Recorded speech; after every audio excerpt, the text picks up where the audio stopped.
Go on. What's up? Good evening, everyone. Good evening, good night, wherever you are in the world. Welcome. This is the fourth official. You are watching the Prem six pack, right? The Premier six pack. Um, take your time on coming, people. Take your time on coming.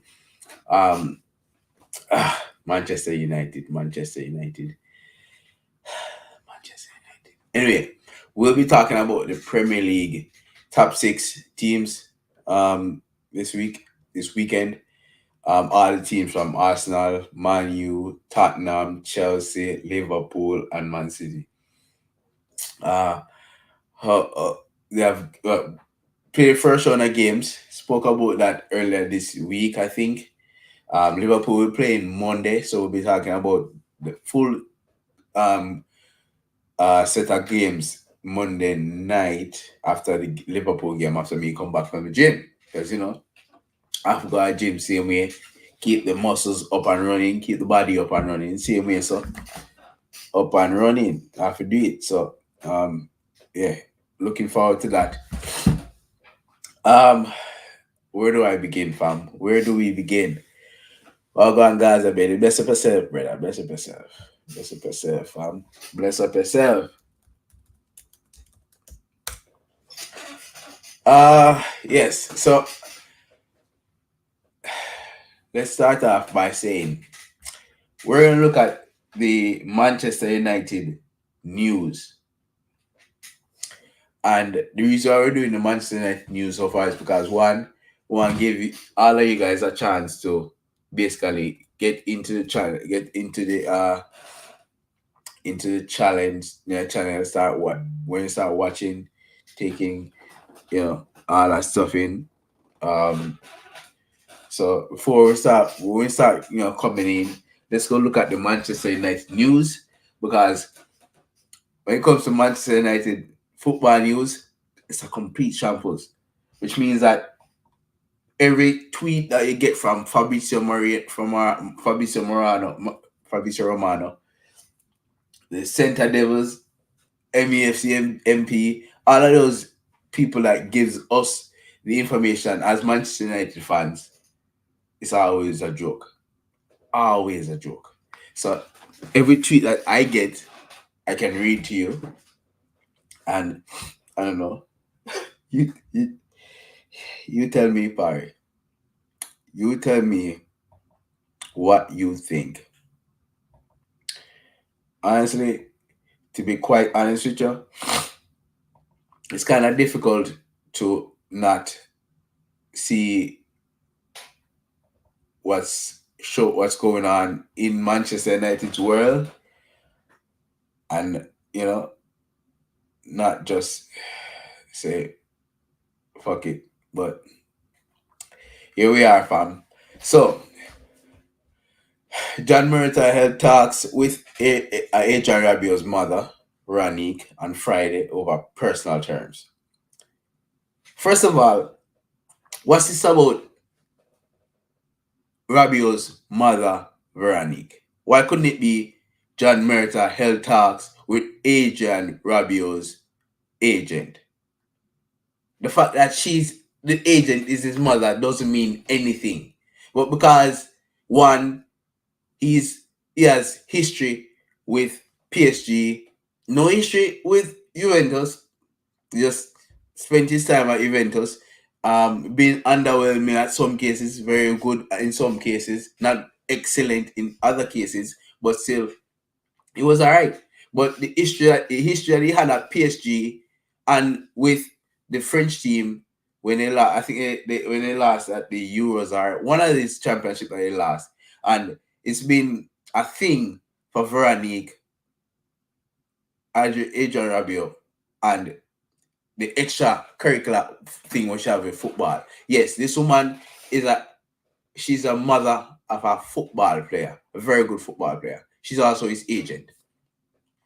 Now, I don't know about you and football and agency and people who are representing you or you are representing, but if she's his mother, she's gonna give him everything that he asks for and defend him completely with complete guile, complete energy, No questions asked. Without the shadow of a doubt. I do not doubt her. I do not I don't doubt her stance when it comes to representing Adrian Rabiot. So why is it that everyone in the press, every time they talk about Adrian Rabiot and his mom, they talk about his mother being difficult. Why you can't say his agent being difficult because that's what Rabiot wants? But because it's his mom, his woman thing, because it's a strong hearted woman who wants the best for his mother. Everyone keep going against Adrian Rabiot's mom because hey, he's a woman, oh she's talking that bullshit, fam. But I digress. He's needed to navigate problems posed by Italy having favorable tax systems for foreigners, meaning Rabiot's net salary is significantly higher than in England. Mm. See? See, it's so much difficulties with of course the England tax bracket are changes and Italy tax changes or whatever it costs, the thing might cause in the issue with Italy, England, Brexit. But he's trying to figure that thing out before he can say, all right, I'm good to sign. Why everyone keep talking about Veronique, fam? Why you talking about Veronique? It make no sense. I, for one, wanted Rabiot when in 2018. Try to remember that. 2018, when he said he wanted to leave PSG, I wanted him at PSG. I wanted Paul Pogba to leave 2018 at the end of that season when he told either we coach him on Man U again, can't remember my name. Oh boy. It'll get back to me. Anyway, the coach that he told after Mourinho that he wanted to leave, he was willing to leave, and then he stayed for 2 extra years, fam. 2020, 2 extra years when he wanted to leave. 2018 is when he should have left. That is my point. He didn't leave. I wanted Rabiot at my team because I know how good he was when he played for PSG. Now, granted, he lost his zest once PSG pushed him back into the um under 20s, and after a while it just filled out. Then he got back, started playing for Juventus, and he played very well. Now he didn't set this world afire, but he did not set this world. He didn't shut it down either. He was playing very well, playing in the role that he wanted to play. Now his numbers aren't as good um as McTominay, but still the type of play that he makes, the type of football that he's been playing with Ten Hag in the team is going to be a very good job for Manchester United. It's just a matter of us allowing this man to play for a proper coach in a proper team. Okay? Give him on a break. On to the next one, it said a meeting is scheduled early next week between Manchester United and Juventus and Veronique Rabiot to close Rabiot's move. So I think that they have an agreement in terms of payment because, again, John Murta went over to Italy today, met with Veronique. They had an agreement. I think they have an agreement per se, but I think they're working on taxes. So I think we can get Rabiot by Wednesday next week. No problems. No problems at all. Let's look at other things in the news for people coming up, couple people climbing in. Okay, so now we talk about the Eric Ten Hag. He spoke in the press conference this morning. Oh, excuse me. No, in the press conference this morning, he spoke about Ronaldo, spoke about Ralph Rashford, spoke about everything else. But it was a short embargo press conference. And in that embargo section of the press conference, Eric Ten Hag asked how he manages the situation with Cristiano Ronaldo, who doesn't want to be at the club. And he laughs and he said, listen, that's your assumption. That's not what he's telling me, which is right. Nobody knows what Cristiano Ronaldo what Ronaldo wants because he doesn't say anything. Maybe his agent is shipping him around the world because his agents get more money when he is playing in Champions League. And maybe yes, maybe Cristiano Ronaldo is telling him to play um to check for someone in Champions League. But that's not what he's telling Manchester United. If so, he should be playing in Manchester United for Manchester United and shut the fuck up. Sure.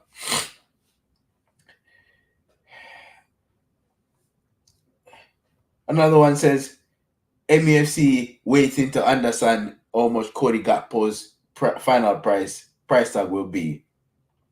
Once PSG decide that what they want to do with him, they have been in contact in relation to the player. I'm done checking about these people, fam. These new players. I mean, Capco, it was underwhelming in the last game. I don't know how good he was in the first game.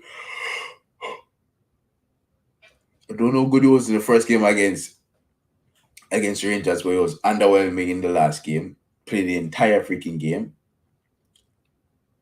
They did get through to the next round, in which case if they won, of course they'll go through. I think next week they'll play the first game. I don't know. I don't want this man to play for my team. But if he does, support him 100%. Because why? Eric Ten Hag likes him. Take him. Alvaro Morata, my next one. I don't want him from my side. It says Alvaro Morata is a genuine possibility. Sources say that MUFC has held talks over the player, who is thought to be available for 35 million. Atletico may accept a loan, but he would command significant wages. Not playing that game.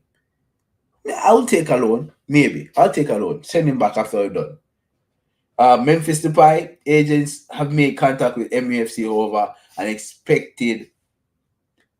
however, he's expected to join Juventus. Now, why is his agents contacting Manchester United if he's expected to join Juventus? Oh, that makes sense.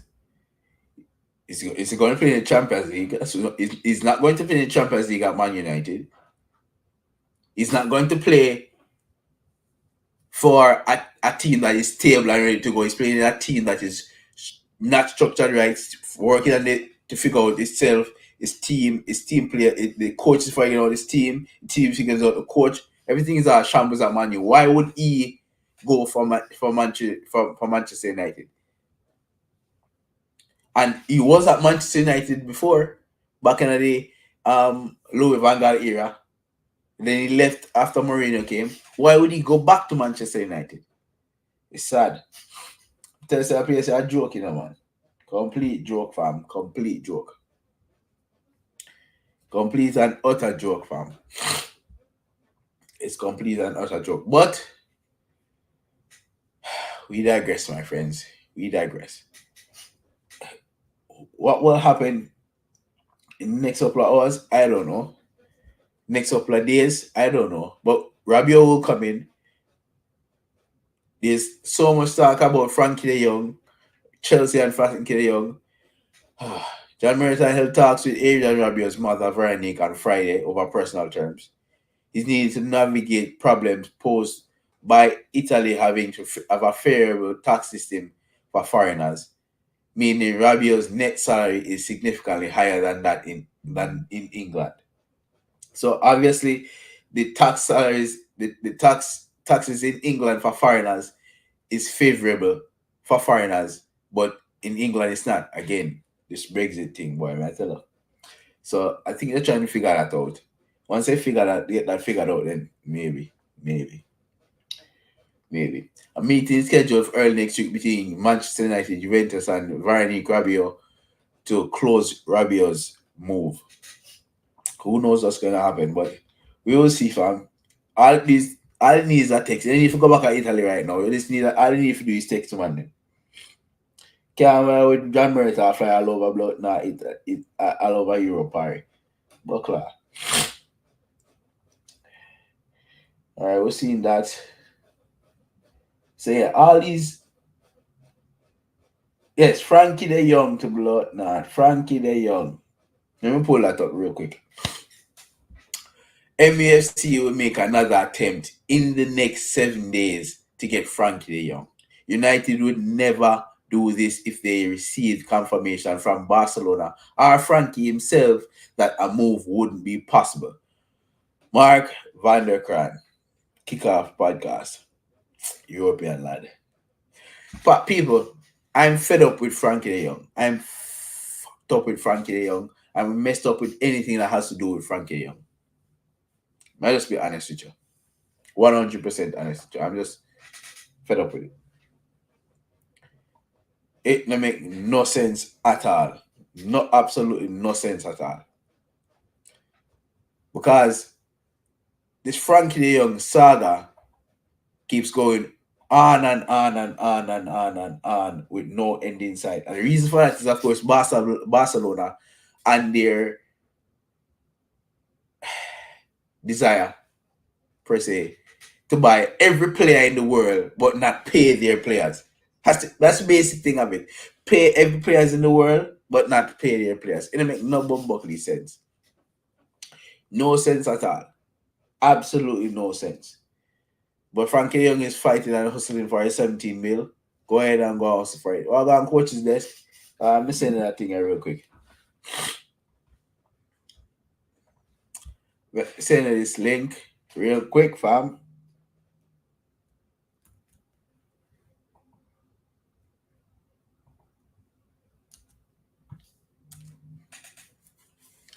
See the coach's desk. Pull it up there real quick. Yeah, so this Frankie De Jong situation is just I don't know, fam. It's skeptic. It's very, very skeptic. It's sad. It's not much we can do about it right now. Don't think there is anything that we can do at this point. But it's tough, fam. It's tough. I think Frankie De Jong wants to go to Manchester United. I do. I really do. What I do think, however, I do think that he is trying to get his money from Barca. And I don't know about you guys, but for 17 mil, you're damn right. Damn right, fam. I'm going to get my money one way or the other. I'm going to get my money one way or the other. So for 17 mil, I'm going to try my best. And he's at the point where the league is done, the season is the transfer season is over. What is gonna happen right now? It's tough. Well done, big boss. Well, big up yourself, bro. Well, Hey, go man. on. Best of yourself, man. Yeah, man. We had to talk about the Frankie De Jong situation. Oh, Um, see? it's first of all, let me ask you something real quick. What do you think about the Frankie De Jong situation and Barcelona and Man U? It sounds like a load of CRAP. But I'm wondering with the mental or how De Jong is probably thinking on things. Here say no one come at United. Why we chase a player when no one come? And because of some money issue, you might want to stay at Barcelona to get back some money. We don't know. The situation just seems cloudy. Seems here and there, back and forth, to and fro. Right. It's not clear to me. So here's what I said from the beginning, right? From the first time Manchester United came and asked for Frankie De Jong and they started negotiating with Barcelona, and they said yes, okay, I'll give you the 85 million. And Barcelona, yes, you take it. I thought, okay, good. He's going to be a Manchester United next week then. But then you keep hearing reports saying he doesn't want to join. He's at the best club in the world. Well, he never said he doesn't want to join. He's saying he's at the best club in the world. and he's not talking to Real Madrid, to Man U right now, because obviously he's at the best club in the world, and that. And Barcelona keeps saying stuff over in media, saying, "Oh yes, he's our player," but yet still you just agree a deal with Manchester United. So I started thinking, okay, it's time for you to go there, man. You go out and search for someone else. Blancovic services out there, Europa ballers are out there that you can use. So go out there and search for someone. But then I realized, and I saw, and this message that the Michael van der Graan said the other day, just said it again today. It says United would never do this if they didn't receive confirmation from Barcelona and our Frankie de Jong himself about the move being possible. So to clarify that, I think that Barcelona, Frankie de Jong, are in a clash right now of heads, saying, listen, I want to get my money. Barcelona is saying, I can sell you and you can go and you don't have to get this money. And they're holding off so that Manchester United could pay his fee and get rid of him. But at the end of the day, Barcelona is owed. Frankie De Jong is owed that money, and he's not gonna pay that. He's not gonna get paid if he's not gonna go to Manchester United if he's not getting paid. It's that simple. And I think that he's gonna stay if he's not being paid. Barcelona is just a shambles fire, just a complete shambles. Argon Gaza Bala, best of yourself. What I think by next week we will know what the decision will be. He's probably either gonna stay or go to Manchester United and go to lawyers and judges to try sort this out with Barcelona. But what I want to talk to you about is Manchester United and tomorrow. Because earlier this week, after the last game, which was, I think it was Man City, and we spoke about all the games. This is the six pack, the Premier League six pack, where we talk about all six teams in the Premier League, right? So for you and Manchester United, because I don't want to talk about Manchester United right now, because I'm kind of heated about it right now anyway. But I want to get your opinion on Man U, where they are right now, where they're going, and what team will they bring tomorrow. I mean, I certainly think that it's the same mentality with a new coach. I wish that we'd have gotten some of these players out and some fresh blood in, because that would have changed the whole scheme of things, the grand scheme of things. That is not happening. Because obviously, same new coach, which might dictate a new book cover, but at the same storybook. They just wrap the book. You understand? Yeah. So the owners probably need to sell, just make we have a new slate, new coach, some new players and all of that. Because trust me, I said it on here and I'll still say it again on air, that the world buckle on my seatbelt. Right now, if I buy a jersey and me I consider Virgin. Fire. Because it now wonder if it's worth it to really purchase a United jersey based off where the club is at the moment. Still my club, I got continue support, but possible support from a distance. Yeah? Yeah, you're right, because speaking of the jersey, I look at the jersey the other day and I was thinking about the green one that they just bring out today or the white one, and kind of put a pause on it because I need to know the direction of the team. Now I know that the Glazers are leeches, and they've been leeching this team since the first day they bought the team, and there's nothing I can do about that until they put the club up for sale. But I do think that Eric Ten Hag is bringing in some new rules, new guidance, a new way to play football, a different type of football that I like, as I really watch them in preseason and I like the way they're playing football. However, some players just like the six players that left, good, gone. But there are a few players in the team, Luke Shaw, Maguire, a few of those guys, Rashford, They just need to go, fam. They just need to go. Start afresh with new young players and brand new players that's coming in. And they didn't do that. They brought in 3 players. I see that that the coach is looking for us throughout. And it's kind of sad that Manchester United is taking a step back and not forward. And I don't know how that's gonna work out in the full for the season, 15 games in, 20 games in. Where will we be? I don't know. But we will see. I do know, however, that if Ten Hag gets the time, patience from the fans and the board, they can do well. He will do well. Problem is, will we have a board next year?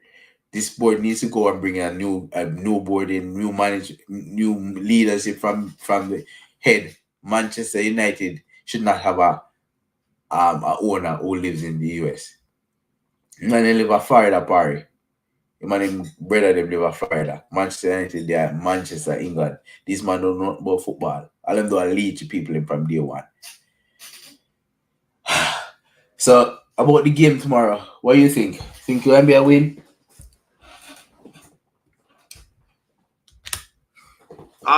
Well, I want a win.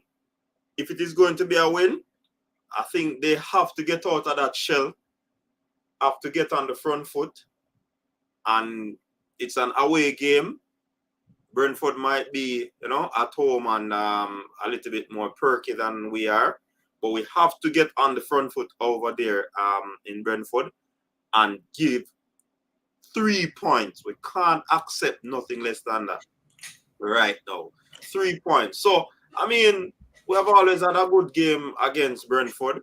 So we just need to acquit ourselves, get over the first day slump. I mean, Brighton has always been a good team in terms of getting the better of us, even last season. Last year, yeah, last game, last year. And lest we forget, Brighton is a very good team, has a very good coach as well. So, right. Not really taking anything away from them. But we just have to go out there in Brentford and put up a good show, get 3 points, get some goals in the back of the net, and also keep a clean sheet. My problem is that the defense really having some issues. If we could just solve that, sort that out, then certainly I think we can get 3 points. And the 3 points is the way to go right now. Because I can't take another week of jeering and pressuring, Yeah, it's tough. It's tough. Like after you come off for the weekend and you watch Man U play and you go and watch City and all of that, and then you start saying, "Geez, my team are the only team we can't win a game all now." We in the Wednesday you get up for go work and you look on your phone and you see nothing but notifications from YouTube everywhere saying my team are just the worst team ever. It's kind of sad. Before we get into the other team, really, I want to talk to you a little bit about Aston Villa and Everton tomorrow because we know that Leon Bailey plays for Aston Villa and he started the last game. Do you think he'll start this game and moving forward? Can he continue to perform, and probably even score some more goals? That's the Aston Villa Everton. Yeah, Leon Bailey. Yeah. Leon Bailey has had a very good preseason. Apparently, he put out some work in the off season. Worked very hard. I think also it could be a thing that his situation was up in the air. So I mean, they put some stuff together. Yeah. Put in some work. He had a great off season, preseason, and the coach really liked it. And it's the reason why he's in the starting lineup. He was asked about it, what the plans they have for a Leon Bailey going forward. And he had a lot to say. So going into this game, I think he played 90 minutes last season. that never happened, and it's good to True. see him end a game 90 minutes, all good, in good spirit. A matter of fact, he had his birthday the following week in this week. So big up to Leon, belated birthday greetings. Man. So I think he's hungry. He really understand what he's up against right now. As Craig Butler would say, he's a phoenix, so he might go soar.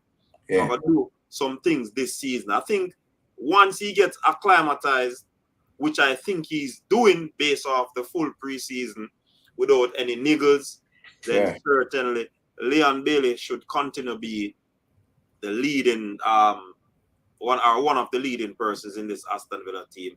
I think he will continue to create waves, and Aston Villa might not be at a place where the club wants them to be in terms of winning start, but it's a good team, and if they continue to play together and gel together, they're going to cause some problems this season, and Leon Bailey will cause some problems. So I don't know where Everton is at the moment. They seems to be probably on the same path as Everton looks sad for it. It looks so anyway. sad. But I think they are wounded at the same time. Aston Villa is wounded. It's going to be a situation who wants it more. And I think Aston Villa might go into that game more hungry. With having Steven Gerrard, the man is not going to lose the back-to-back game. So they're going to press for it, you know? So I'm giving Aston Villa the edge in this one. Nice. So Leicester and Arsenal. Oh, Leicester will be visiting Arsenal's home team. Arsenal will be the home team tomorrow. And honestly, I was underwhelmed by Arsenal. So we all know the results of preseason, and we were all Arsenal fans were all hyped about it, and it was always how well Arsenal will do in the season, and they'll come top 4, top 2, whatever. And in the first 20 minutes, I was like, no, this Arsenal look different. This Arsenal looks really good. But then they just dropped completely. They dropped heads. They stopped pushing. They stopped fighting for the ball. They missed every second ball. And if it wasn't for Crystal Palace being Crystal Palace, meaning they were just no good in front of goal, Arsenal would have lost that game about 4-2. Honestly. So I want to hear from you, like, what do you think moving forward with Arsenal, this game tomorrow? How do you think they'll do against Leicester, which is a better team than Crystal Palace? They kept their core. They haven't lost anyone yet, which they might still in a couple of days. But right now, the still players that they still have, except for the keeper. What do you guys think about that game tomorrow? I mean, me not think about Arsenal though. You know that too. But they seem to be on a high. Jesus upon them team, and also them feel safe and sanctified. And they are looking to add more. So I mean, I hear people still complaining about the party in the middle of the team. You know, them have Jesus on the team and them a party at the same time. That is a bad mix. So let us see how Arsenal. I think based on how they start, they're gonna bring that momentum into the game against Leicester. Like you said, though, Leicester is a better equipped team than in terms of talent versus a Crystal Palace. Leicester are more clinical, but a Leicester team will show up this week, don't show up next week. So Leicester full of inconsistency. That's true. That's so true. You can't really put on your pot on fire. I think Arsenal, based on the high that they have been on, I think they will get another 3 points, and they're gonna be sitting pretty.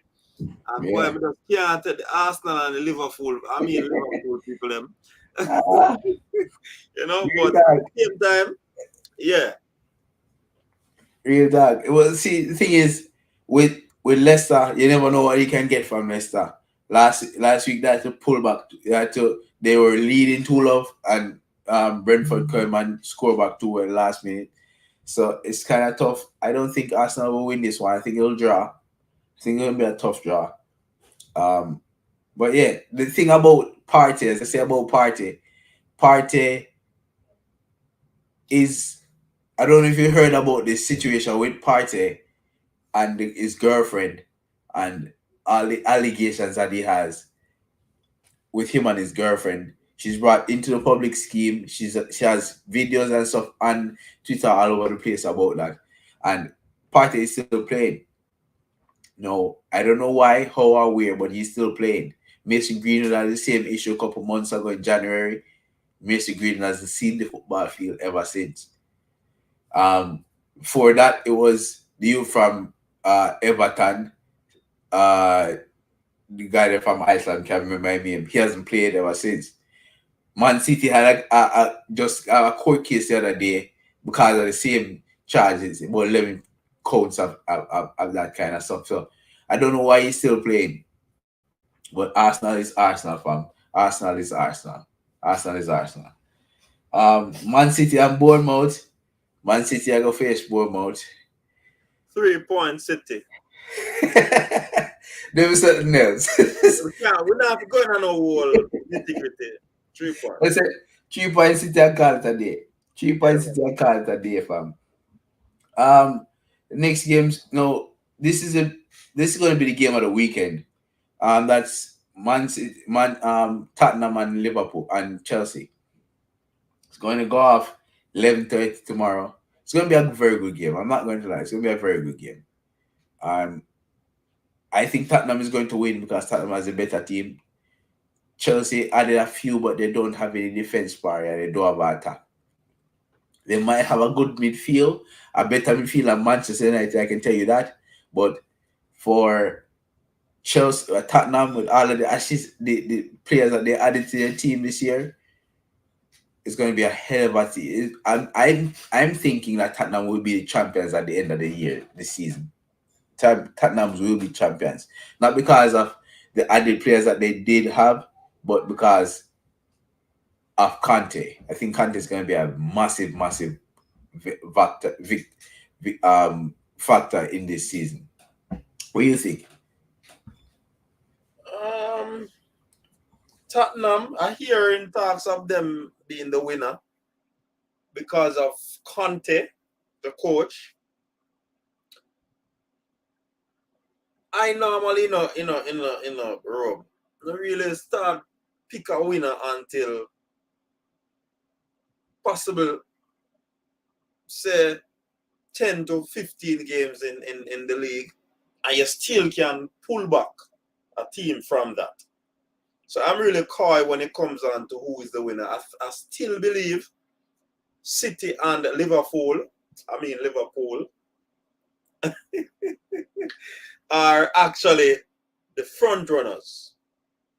Will they slip up? They might very well be. So I'm really looking forward to see what these teams have to offer. It's a long campaign, 30 odd games in the league. Plus you have the fringes, the Champions League and all of that. So you have to see the mettle of these teams before I really jump to a conclusion. So I'm not going to join the bandwagon and say that Tottenham is going to be winning. Tottenham is also a team that they will start out well and them just blow up like bamboo fire. See them. You understand? So I am being coy where that is concerned. I'm just going to be watching to see how it unfolds. Yeah.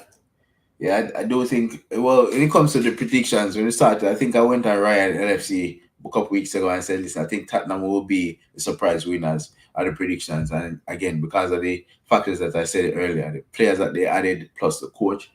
I do think, however, after 15, 20 games, the league will shape up in a way where you can make a determination as to where these teams are, where these teams will finish at the end of the season. Liverpool, however, will play Monday. So and the last I think the last Monday, but Monday evening also I will have another Prem 6 pack just to show talk about the results and stuff. But they'll play Crystal Palace. So they just played um the other day against Arsenal when they're playing Crystal Palace. I don't think I think they're gonna win about 3 last time they're gonna win. But I seriously don't think that Liverpool has the threat that they had last year to carry this through to the end. One because their main striker that they just bought for 80 mil is nowhere near good enough to carry them through the championship. And we do know Haaland is good because of what he did years and years before, but honestly, I still don't think that they're good enough to carry them through the league. Salah is still there, yes, and they have other good players, but I just don't think he's good. This guy Nunes is good enough to take the lead. What do you think? He could be an how will you call it now? One that rise, you know. But you're rightfully say I don't see any pedigree right now for him to lead just coming into the Premier League and Right. lead a team to title like that. Yeah. No. Even Salah when he came in, he didn't hit the ground running right away. And True. Salah is a very good striker. So Right. it is what it is.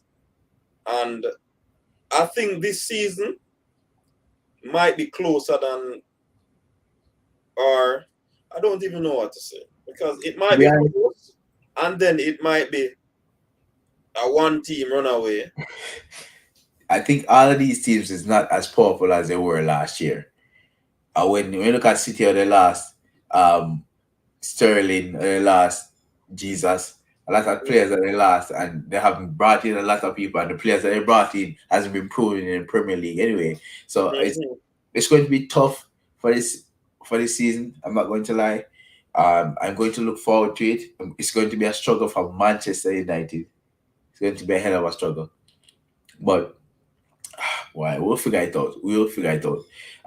I just want to say before we move forward, before we end the program, it's going to be so it's a Premier League six pack. We're going to talk about the games every week. Talk about the results, and the results after the games as well. We're going to bring in a lot more people. So like we have coaches desk. We're bringing the Arsenal fans, and you know how them go on already. Oh boy. We have Chelsea fans to bring in. I don't see a lot of Tottenham fans out here, so and Man City fans. Them a bamboo fire. Them just light up and gone again. Um, so I will bring in people to talk about the games and the results, all that stuff. And when you watch this again, please drop a like on the video, spread it to your friends. Um, Subscribe to the channel if you're brand new. Yeah, bless up yourself, people. Thank you so much for watching. This has been the fourth official. Manaz.